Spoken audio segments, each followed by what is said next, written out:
Assalamualaikum warahmatullahi wabarakatuh. Baiklah teman-teman, pada postingan video ini kami mau menjelaskan sekilas tentang berdirinya maskapai penerbangan Garuda Indonesia.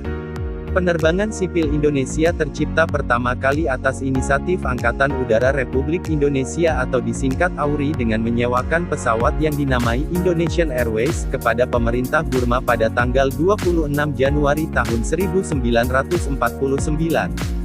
Peran Indonesian Airways pun berakhir setelah disepakatinya konferensi meja bundar pada tahun 1949. Seluruh awak dan pesawatnya pun baru bisa kembali ke Indonesia pada tahun 1950. Setibanya di Indonesia, semua pesawat dan fungsinya dikembalikan kepada AURI ke dalam formasi Dinas Angkutan Udara Militer. Dengan ditandatanganinya perjanjian konferensi meja bundar pada tahun 1949 maka Belanda wajib menyerahkan seluruh kekayaan pemerintah Hindia Belanda kepada pemerintahan Republik Indonesia Serikat. Pada tanggal 21 Desember tahun 1949 dilaksanakan perundingan lanjutan dari hasil KMB antara pemerintah Indonesia dengan maskapai KLM atau disingkat Koninklijke Luchtvaartmaatschappij mengenai berdirinya sebuah maskapai nasional. Presiden Soekarno memilih dan memutuskan Garuda Indonesian Airways sebagai nama maskapai ini. dalam mempersiapkan kemampuan staf udara Indonesia, maka KLM bersedia menempatkan sementara stafnya untuk tetap bertugas.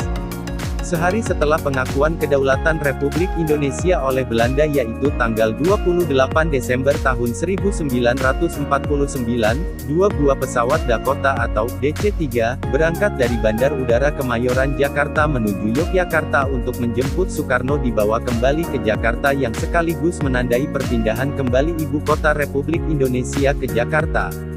Sejak saat itulah Garuda Indonesian Airways terus berkembang hingga dikenal sekarang sebagai Garuda Indonesia.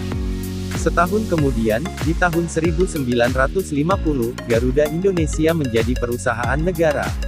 Pada periode tersebut, Garuda Indonesia mengoperasikan armada dengan jumlah pesawat sebanyak 38 buah yang terdiri dari 22 DC-3, 8 Catalina kapal terbang, dan 8 Convair 240.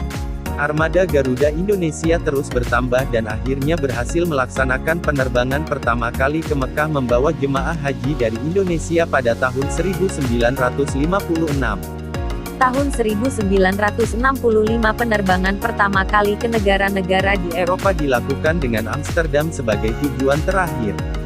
Sebagai maskapai pembawa bendera bangsa dan demi mempersembahkan layanan penerbangan full service terbaik, Garuda Indonesia memberikan pelayanan terbaik melalui konsep layanan, Garuda Indonesia Experience, pada seluruh touchpoint layanan penerbangannya yang mengadaptasi nuansa Indonesian Hospitality, dengan menghadirkan keramah tamahan dan kekayaan budaya khas Indonesia.